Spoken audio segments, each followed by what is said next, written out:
You are the president of the Girls' Schools Association. Indeed. Why do you call it girls? Well, good point. The thing is, it has been called that for as long as it's been in existence, and maybe we need to think about change of title. This is a topical issue and something that many schools are addressing, not just through thinking about pupils next, or how we call them in class, but also things like uniform and policies to make the children feel comfortable at school. Yeah, let me just put this to you. As the father of a 5-year-old girl who's about to be 6 tomorrow, actually, happy birthday, Elise, if you're watching, I would like her to be known as a girl. I would like teachers to call her a girl, and other girls to be girls. When my 3 sons were at school, they were boys.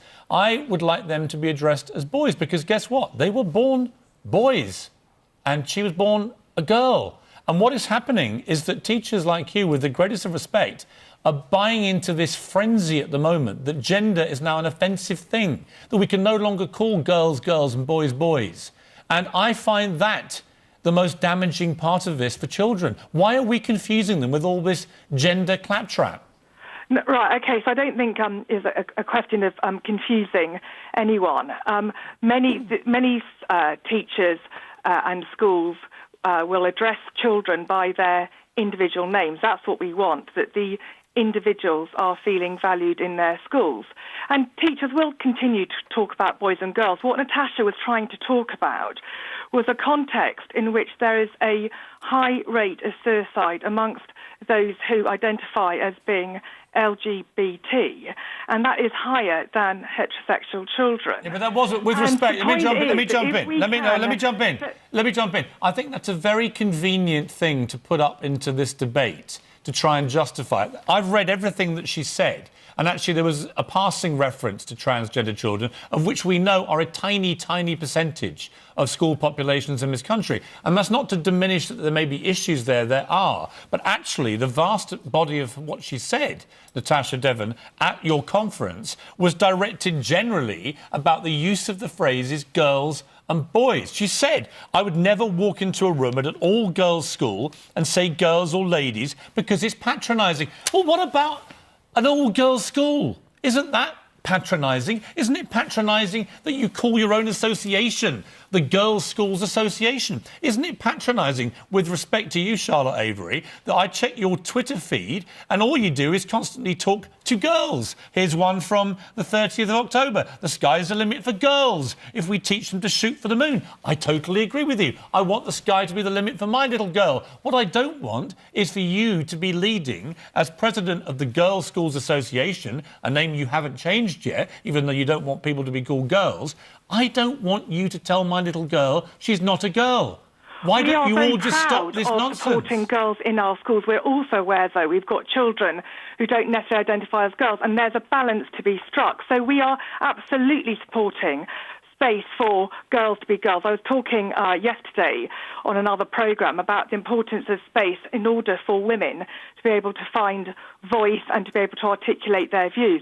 What I also have to say is that I think that young people, if you talk to them, they are much more relaxed about this issue than our generation or older people, and they find this whole debate quite curious because they don't feel that this is an issue for them so much as it is an issue for us. I think it's something that we as older people need to come to terms with, and that the young find this quite a curious debate. So what I'd like to say is that we are really upholding young women in our schools.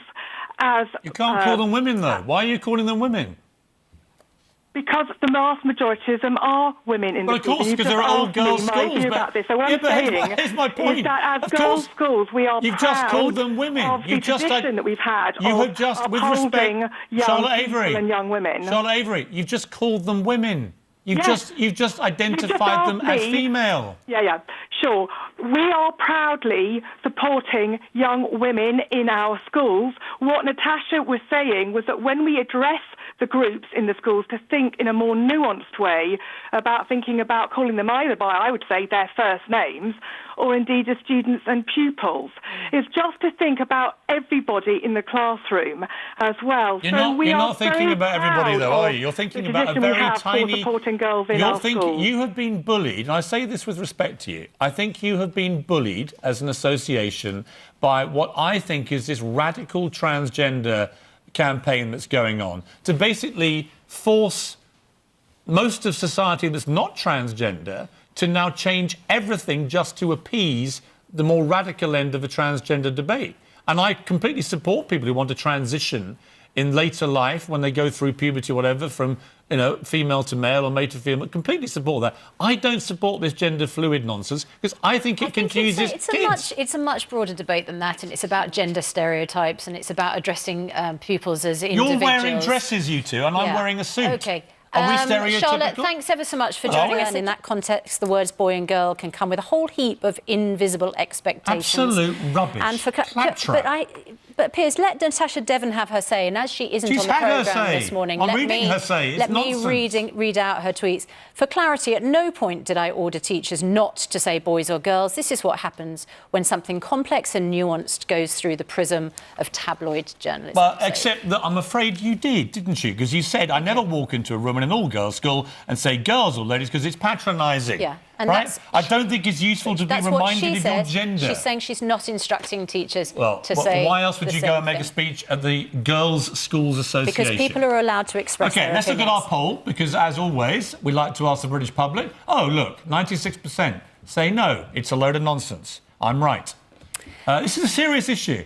I tell you, our schools are all going to be gender fluid if this carries on. If the people running the schools associations are trying to eliminate the words girl and boy from our schools, that is a big deal. And we should not, in my view, let them do it. And 4% of the country don't agree with me.